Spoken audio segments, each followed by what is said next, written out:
안녕하세요. 찬양팀 황지연입니다. 제가 추천해드릴 찬양은 행복이라는 찬양입니다. 이 찬양은 하나님의 자녀로 살아가는 것이 얼마나 큰 행복인지 알려주는 찬양입니다. 중고등부 운동원들 모두 2021년에는 행복이 가득하길 바랍니다. 감사합니다.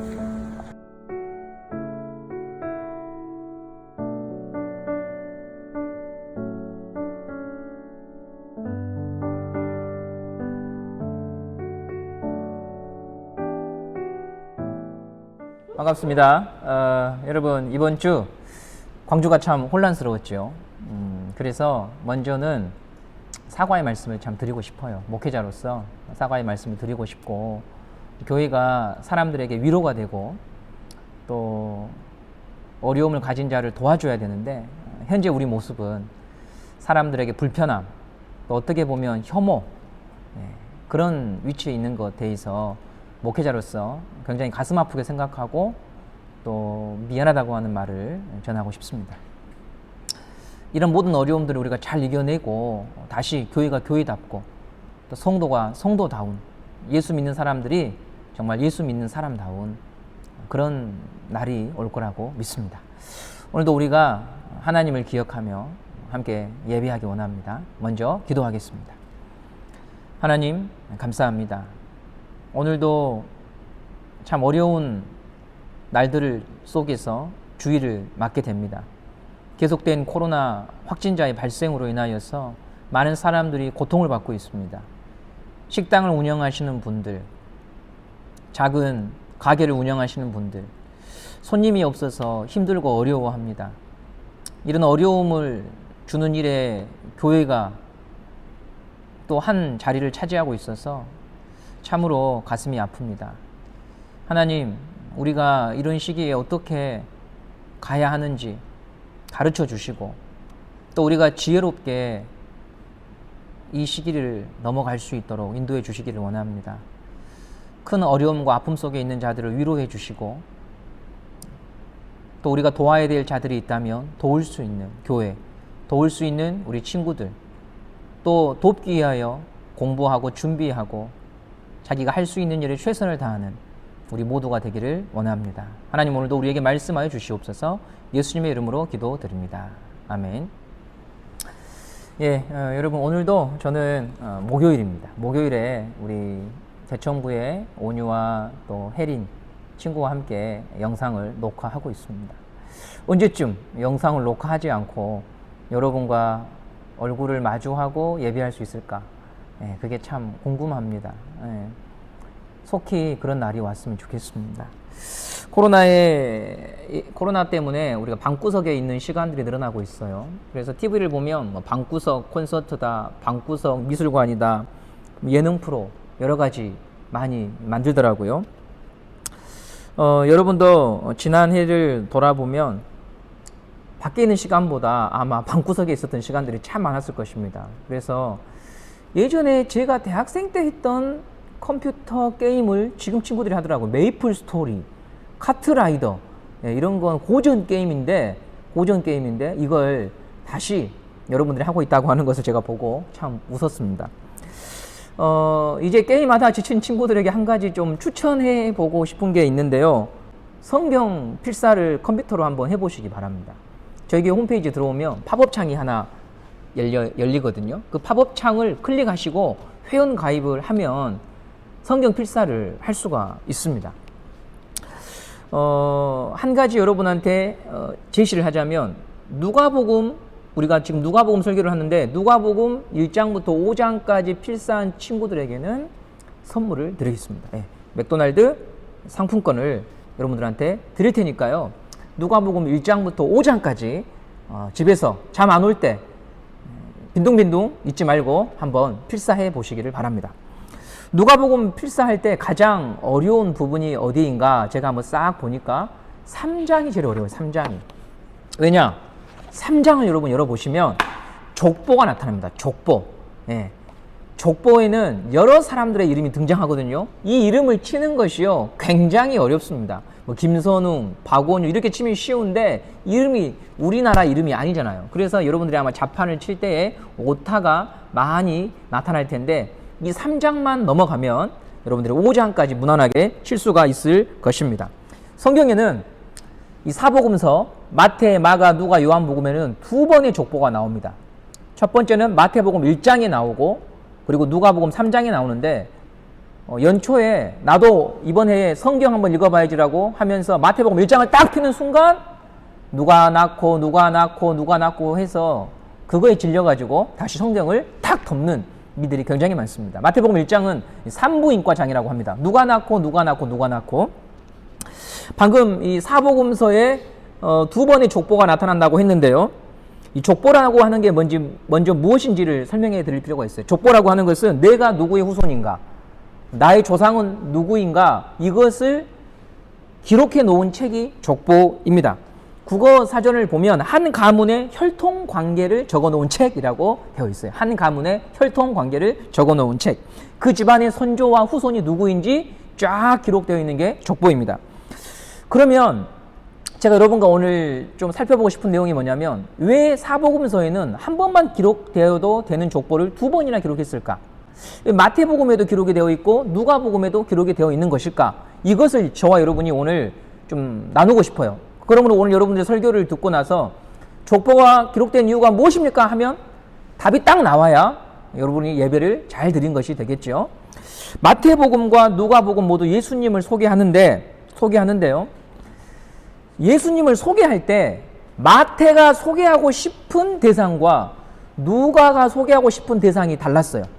마태는 누구한테 예수님을 소개하고 있냐면 정통 이스라엘 사람들한테 예수님을 소개해요. 그리고 누가는 이스라엘 밖의 사람들한테 예수님을 소개해요. 이게 마태복음과 누가복음의 차이예요. 여러분들 잘 기억해 놓으세요. 상식이거든요. 마태복음은 정통 이스라엘 백성들한테 복음을 전했고 누가는 이스라엘 밖의 사람들한테 예수님이 누구인가를 설명했어요. 그래서 설명하는 방식에 차이가 있어요. 마태는 정통 이스라엘 사람들한테 예수님을 소개하는데요. 정통 이스라엘 사람들은 특징이 있어요. 혈통과 가문을 대단히 중요시 여겨요. 누구 집안의 자손이냐? 저는 광산 김씨거든요. 광산 김씨 수사 공파인데 너의 시조는 누구냐? 너는 몇 대손이냐? 이런 것들 굉장히 따지는 게 우리 한국 사람이고 또 이스라엘 사람이었습니다. 저희 중고등부 선생님 중에 정기성 선생님 아시죠? 정기성 선생님이 다산 정약용 집안 후손입니다. 나주 정씨거든요. 지금도 그 후손들이 수십 명씩, 수백 명씩 모여가지고 종친회를 합니다. 왜냐하면 뼈대 있는 집안일수록 이런 것들을 굉장히 중요시 여기는 거예요. 이스라엘 사회도 마찬가지입니다. 이스라엘 사회도 이 혈통과 가문으로 그 사람을 규정하거든요. 이스라엘 사람들은 당시에 로마의 지배하에 있었어요. 로마의 지배하에 있으면서도 한 가지 소망을 가지고 있어요. 소망. 어떤 소망이냐? 반드시 우리를 구원할 자가 온다. 반드시 우리를 구원할 자가 온다. 이 소망을 가졌습니다. 그리고 그 구원할 자는 아무나 구원하는 게 아니고 아무나 구원자가 될 수 있는 것이 아니고 다윗과 아브라함의 혈통 중에서 온다는 거예요. 아브라함과 다윗의 혈통의 피를 이어받은 사람이 구원자로서 우리에게 온다. 이게 이스라엘 사람들이 갖고 있었던 희망의 약속이었습니다. 예를 들면 아브라함 성이 김이다. 김아브라함. 그 다음에 다윗이 김다윗. 그러면 구원자도 김 누구누구로 그 혈통을 이어받아서 와야 되는 거지 박아무개, 이아무개, 조아무개는 구원자가 될 수가 없는 거예요. 그러므로 마태가 예수님이 구원자라고 하는 것을 소개할 때 가장 먼저 증명해야 될 것이 뭐냐면 아브라함과 다윗의 후손으로 예수님이 오셨다고 하는 것을 증명해야 되는 거예요. 그래서 마태복음 1장은 족보로 아브라함과 다윗의 자손 예수 그리스도의 계보라라고 하면서 예수님이 아브라함의 피를 이어받았고 다윗의 피를 이어받은 너희들이 기다리는 바로 그 구원자라고 하는 것을 마태는 하나하나 소개하고 있는 것이었습니다. 자, 제가 한 가지 이렇게 판을 만들었어요. 한쪽에는 거꾸로 들었네요. 자, 예, 판을 만들었는데 한쪽에는 마태복음 족보, 한쪽에는 누가복음 족보가 나와 있습니다. 마태복음 족보를 보면 아브라함과 그 다음에 그 아들 이삭, 야곱, 중간에 다윗이 있고 제일 밑에 요셉이 있죠. 요셉, 그 다음에 예수님이 있어요. 요셉은 마리아의 남편, 예수님의 육신의 아버지가 요셉이잖아요. 이렇게 쫙 마태는 기록해서 아브라함과 다윗의 자손으로 오신 분이 바로 예수가 맞다. 우리가 기다리는 메시아는 바로 이분이다 라고 증명을 하고 있는 것이죠. 그렇다면 누가복음의 족보는 뭐가 다른가? 누가복음은 정통 이스라엘 사람들한테 복음을 전한 것이 아니라 이방인들한테 복음을 전하는 책이라고 했었는데요. 누가복음은 이 족보를 기록한 방식이 좀 달라요.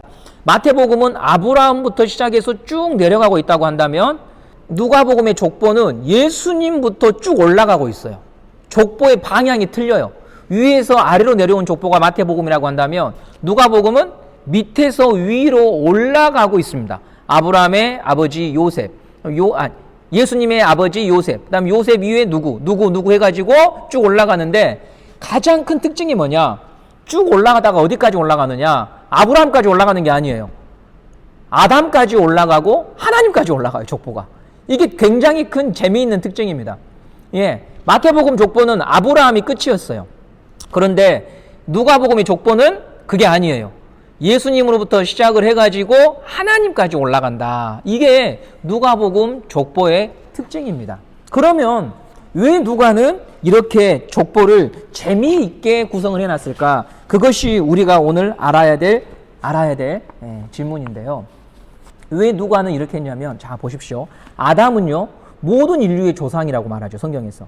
그리고 그 아담을 지으신 분이 하나님이거든요. 예수님을 하나님까지 끌고 올라가는 이유가 뭐였냐면 모든 사람의 구원자가 예수님이다, 이걸 말하고 싶었던 거예요. 이스라엘 사람들은 이렇게 생각했어요. 예수님은 메시아가 오면 우리의 구원자야, 이스라엘의 하나님이야 라고만 생각을 했어요. 근데 누가는 그거 아니야, 이스라엘의 하나님이자 바로 모든 사람의 하나님이야, 이것을 보여주려고 족보를 하나님까지, 아담까지 끌고 올라갔다라고 하는 것입니다. 예수님은 우리 모두를 위해서 오신 분이에요. 그게 누가복음이 계속해서 우리들에게 이야기해주고 있는 것입니다. 요즘 코로나로 인해서 많은 사회학자들이 어떤 것을 걱정하냐면 혐오, 사람에 대한 혐오, 이것이 굉장히 심해질 것이라고 학자들은 생각하고 있습니다. 동성애자들을 혐오한다, 중국인들을 혐오한다, 소수의 사람들, 민족들을 혐오한다. 이런 혐오하는 일들이요, 미래 사회에는 더욱더 많아진다고 하는 거죠. 여러분 한번 곰곰이 생각해 보세요. 우리가 뉴스 기사에서 이런 거 봐요. 너는 어디 아파트 살아? 나는 이 아파트에 사는데 너는 어느 동에 살아? 이게 바로 여러분 분리하고 혐오하는 일들이에요.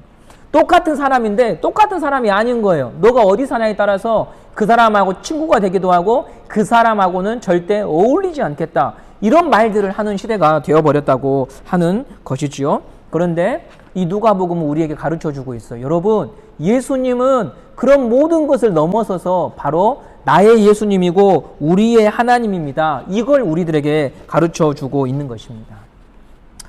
일본 사람, 아직도 위안부 문제에 대해서 성적인 착취를 했던 그 나쁜 일에 대해서 과거사 반성 안 하잖아요. 근데 누가복음은 지금 우리들에게 무슨 말 하냐면요, 예수님은 그 일본 사람들을 위해서도 죽으셨어. 예수님은 그 일본 사람들도 구원하기 원하셔. 예수님은 그 일본 사람도 사랑하셔. 이 말을 하고 있는 거예요. 이 말을. 이게 얼마나 놀라운 선언인지 몰라요. 우리는 그들을 불편하게 여기고 우리는 그들은 정말 나쁜 민족이다, 불편한 마음을 가지고 있지만 우리 예수님께서는 그것을 넘어서서 저들을 위해서도 내가 죽었어, 나는 저들을 구원하기 원해 라고 하는 마음을 이 누가복음을 통해서 우리들한테 계속 보여주고 있는 거죠.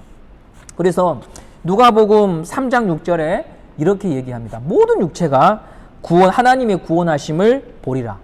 모든 육체가 하나님의 구원하심을 보리라. 이게 하나님의 마음이에요. 예수님을 보내셨을 때 그 마음은 뭐냐면 이스라엘 너희들만 구원할 거야, 그게 아니에요.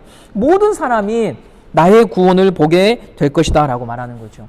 너의 출신이 어디든지, 너가 한부모이든 아니면 너가 아픈 가정의 친구이든 너가 인문계이든 실업계이든 어디에 살든 그것과 상관없이 나는 너의 하나님이야. 나는 너를 사랑해. 나는 너의 친구야 라고 말해주는 책이 바로 누가복음입니다. 오늘 저와 여러분은 이런 질문을 한번 해볼 필요가 있어요. 우리도 우리 마음속 한켠에요. 죄는 절대 안 돼. 죄는 답이 없어. 죄는 말이야 정말 안 되는 애야 라고 우리가 점 찍어놓고 규정해 놓은 친구나 사람이나 혹은 가족 중에 누구, 형제 중에 누가 있어요. 예, 그런 사람들이 있단 말이죠. 우리 마음 안에. 쟤는 절대 변할 수 없어. 쟤는 절대로 안 돼. 이렇게 우리 마음에 딱 찍어놓고 규정해버린 사람들이 있습니다. 근데 이 누가복음을 펼치면 예수님이 그럼 우리 마음에 놓고 하고 들어오셔서 나는 너를 위해서도 왔지만 너가 그렇게 힘들어하는 그를 위해서도 왔단다 라고 우리에게 조용히 말씀하고 계신다고 하는 것입니다. 누가복음 19장 10절에 삭개오를 구원하시면서 예수님이 이런 말씀하셔요. 내가 온 것은 잃어버린 자를 찾아 왔다. 잃어버린 자를 찾기 위해서 왔다. 잃어버린 자를 구원하기 위해서 왔다라고 예수님이 말씀하고 계십니다. 여러분과 저는 원래 예수님이 볼 때 원래 우리가 가망이 없던 사람들이었어요. 만약에 우리에게 0.001%의 가망성이 있다면 예수님이 오실 필요가 없었는데 아무리 봐도 아무리 기다리고 아무리 봐도 가망성이 없기 때문에 예수님이 우리에게 오신 것입니다. 그러면 우리가 그런 사랑을 받았으면 어떻게 살아야 하겠습니까? 어떻게 살아야 되겠습니까? 저는 10년 전에 안구 기증을 신청했거든요. 부활이 믿어지니까 제 몸에 있는 것들을 나누어 줄 수 있는 그런 마음이 생기더라고요. 예수님이 나를 위해 죽으셨고 또한 부활하신 것처럼 나도 부활할 것을 믿으니까 내 몸에 어떤 신체를 남에게 줄 수 있는 마음이 제 안에 생겼어요. 만일 누군가 제 눈을 기증받아서 앞을 보지 못한 사람이 앞을 보게 되었다고 합시다. 그 사람이 어떤 삶을 살게 될까요? 감사한다면 누군가의 눈이 되어주고 싶은 사람이 될 거예요. 누군가의 눈이 되어주고 자기도 누군가에게 무언가를 나눠주는 사람으로 살고 싶어 할 것입니다. 우리는 예수님으로부터 심장을 이식받은 사람이에요.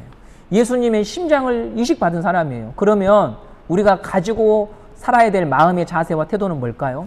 선을 계속해서 긋는 삶이 아니라 선을 지우는 삶, 선을 넘어가는 삶, 이것이 바로 예수 믿는 사람이 살아야 될 삶이에요.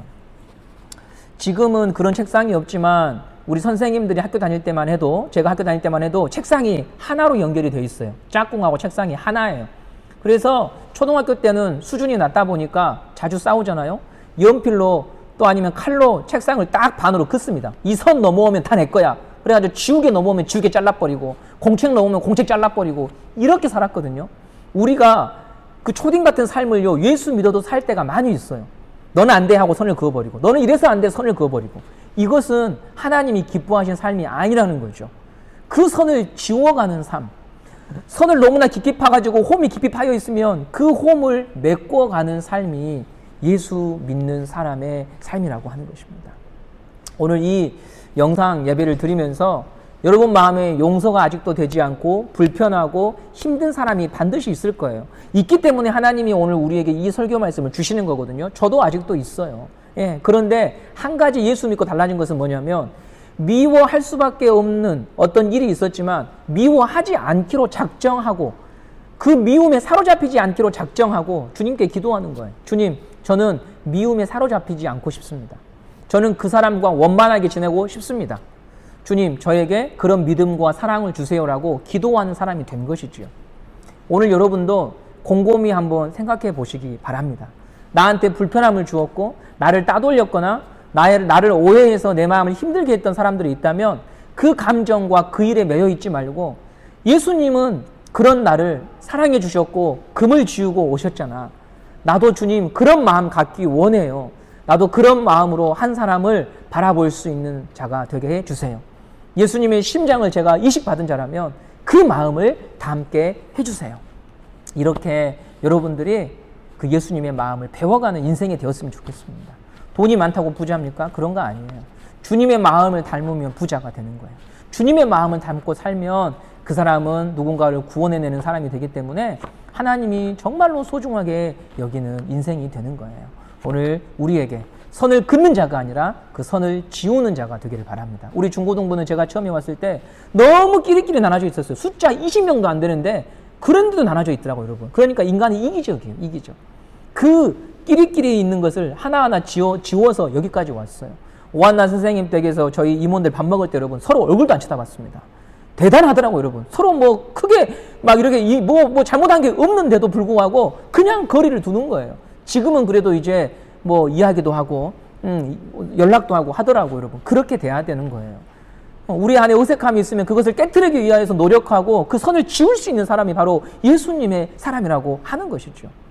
오늘 여러분에게 그런 마음이 있기를 바라고, 오늘 이 설교 영상 마치면 여러분 반 친구들만이 아니라 후배들에게, 선배들에게 문자, 카톡이라도 하나 보내보면서 잘 지내는지, 그리고 맥도날드 상품권 받았으면 나랑 같이 먹으러 가자고 연락이라도 해보기를 바랍니다, 여러분. 그렇게 비록 우리 떨어져 있지만 또 SNS라도 연락을 해서 대면의 날을 준비하는 우리 모든 친구들이 되기를 바랍니다. 그리고 선생님들한테 여러분이 먼저 연락해 보세요. 늘 선생님이 연락 오기만을 기다리는 것이 아니라 선생님에게 연락해 보세요. 그게 여러분 선을 지우고 내가 먼저 다가가는 거예요. 항상 선생님은 연락하는 자로만 있으면 안 되지요.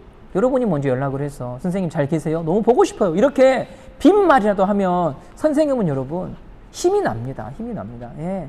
그렇게 우리가 함께 격려하고 살아갔으면 좋겠습니다. 자, 감사합니다. 기도하겠습니다. 하나님 감사합니다.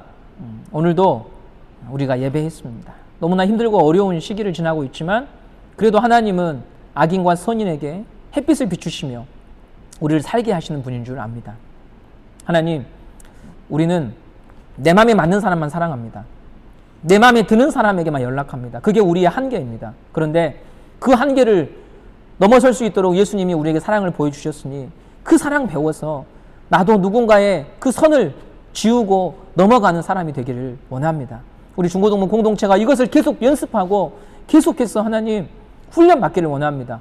우리 안에 있는 사람들만을 돕는 게 아니라 우리 밖에 있는 사람을 향해서도 눈을 들고 도울 수 있는 공동체가 되기를 원합니다. 학교에서 참 혼자 다니고 혼자 밥 먹고 친구 없는 자를 볼 때마다 내 마음 안에 하나님이 너가 그의 친구가 되어주라고 말씀하시면 우리가 믿음으로 순종할 수 있는 마음이 있게 하시고, 이제는 너가 그런 억울한 마음, 힘든 마음을 풀라고 말씀하시면 그 마음을 풀고 하나님 앞에서 믿음과 용기를 가지고 살아가는 그의 친구가 되어주고 벗이 되어주는 우리 모든 교사와 친구들이 다 되게 해주십시오. 가족 중에 용서 못한 자가 있다면 하나님 오늘 이 예배를 통하여서 다시 우리 마음을 새롭게 하여 주시옵소서. 이 모든 말씀 우리 주 예수 그리스도의 이름으로 기도드립니다. 아멘. 예, 여러분 감사합니다. 오늘도 우리 윤호가 무릎 꿇고 광고하고 또 퀴즈도 해 주겠습니다. 카톡으로 여러분 퀴즈 답을 보내주시고요. 아까 한 가지 여러분한테 제시했던 것처럼 누가복음 1장부터 5장까지 성경 필사 홈페이지에 들어가셔서 가입하시고 5장까지 필사한 친구들은 모두에게 상품을 드리도록 하겠습니다. 감사합니다. 잘 지내십시오. 바이바이. 네, 중고등부 친구 여러분 잘 지내고 있습니까? 방구석 리포터 김윤호입니다. 봄이 온 듯 따뜻한 날이 계속되다가 다시 추워졌네요. 당분간은 한파로 추운 날씨가 계속된다고 합니다. 감기 조심하십시오. 광고 드리겠습니다. 먼저 코로나가 광주에서 강하게 확산되고 있습니다. 교회가 감염의 한 축이 되어 이웃에게 두려움과 피해를 주는 현실이 너무 안타깝네요. 우리의 잘못을 인정하고 한국 사회에 소망을 주는 교회가 되기를 함께 기도합시다. 두 번째로 반별로 단합대회를 진행해 주셔서 감사합니다. 아직 단합대회로 모이지 못한 바는 코로나가 좀 잠잠해지면 시간을 정해서 모여주시기 바랍니다. 세 번째로 교회 홈페이지에 들어가시면 성경 필사를 할 수 있도록 팝업창이 준비되어 있습니다. 누가복음을 5장까지 컴퓨터로 필사한 친구들에게는 상품을 드립니다. 모두 도전해보세요. 네 번째로 지난 28일 백종원 선배와 제 친구 조정원이의 생일이었습니다. 이름도 비슷, 태어난 날도 동일. 참 신기합니다. 늦었지만 생일 축하합니다.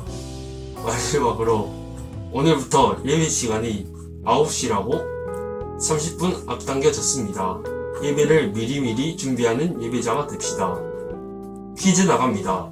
먼저 다산 정약용의 활동을 이어받은 선생님은 누구입니까?